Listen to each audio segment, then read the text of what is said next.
Welcome to another Tips on Tuesday. This week we're going to be covering a topic that everybody struggles with when they first start out, and that is flaring the canopy for landing. Now, if you've had some bad landings or if you've had trouble getting the flare right and judging it, don't worry, you're not alone. Everybody goes through this.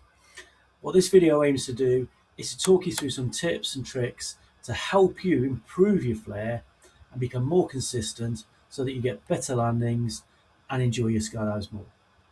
Enjoy. To help understand how our canopy generates lift, I'm using this modelling tool from NASA's Glenn Research Institute, which predicts how a wing will perform under varying flight parameters. For this demonstration, I've set the wing up to be around 190 square feet with a similar aspect ratio to most of the intermediate canopies around on the market today. Now, don't worry too much about the numbers. This is purely to demonstrate how lift is generated by your canopy when you flare. So let's look at what happens when we apply the brakes. The air hits the tail of the canopy that's presented into the airflow and is directed downwards. This causes an equal and opposite reaction, i.e. more lift. The angle of attack of the canopy also increases, generating even more lift. This continues until you reach a point where the drag also starts to increase, slowing the canopy down. When the canopy is creating enough drag that there isn't enough forward speed anymore to maintain adequate lift, then the canopy will stall. This is the point where the air that's flowing over the canopy, which forms a laminar layer, starts to delaminate and create turbulence over the canopy. To help you understand your canopy better, finding the stall point under canopy is an essential exercise. Check out our CT1 and CT2 training packages for more in-depth coverage of this topic. Remember to check your traffic altitude and position before starting any canopy exercise, and stop any exercises by 2,000 feet. To find the stall point, gradually pull both toggles down smoothly and evenly as far as you can. Watch the canopy as you're doing this. As the forward speed decreases, you'll feel like you're starting to swing forward slightly under the canopy.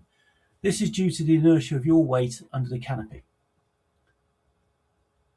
Once the canopy is on full brakes, the speed will decrease to a point where the cells will start to depressurize, as they're no longer in the airflow.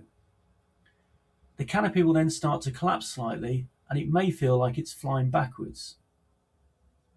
Don't panic. Slowly let up on the toggles, nice and smooth and evenly, and as the cells hit the airflow, they'll re-inflate. This will only take around 30 feet of altitude to happen, so it's quite quick.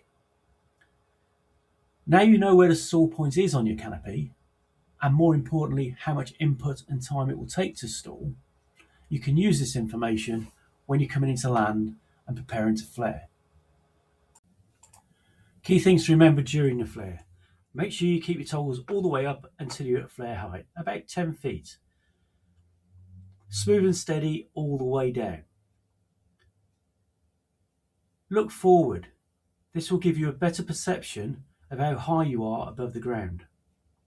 And once you start the flare all the way and keep the toggles down once you've flared until your feet touch the ground. Another method you may have been taught is a two-stage flare. This is where you break the flare down by first of all going to half brakes and then finishing the flare just before your feet touch down. This works better on canopies with a flatter glide and higher forward speed. The most common mistake I see people making with this method is pulling the brakes too far down for stage one. You're aiming to go to half brakes, which is where the toggles are set for the opening. So by pulling the toggles down too far, it means that you don't have enough flare left for stage two to be effective. So here I am coming into land. I pull the toggles down until the half brake loop in the line reaches the ring.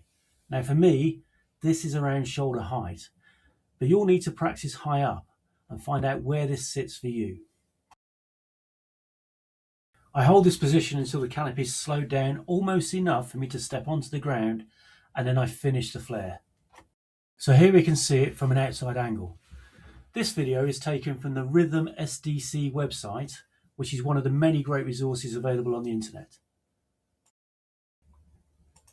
The flare starts at around 10 feet, putting in stage 1 of toggle input. The canopy then levels out and starts to lose speed.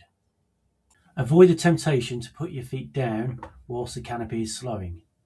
When the canopy has lost the remaining height and slowed down sufficiently, put in stage 2 by pulling the toggles all the way down.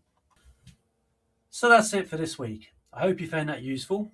Don't worry if you're not getting it perfect straight away. Like everything in skydiving, practice and consistency are key. Now don't forget to hit like and share down below. I'll see you next week, and until then, stay safe and enjoy your skydives.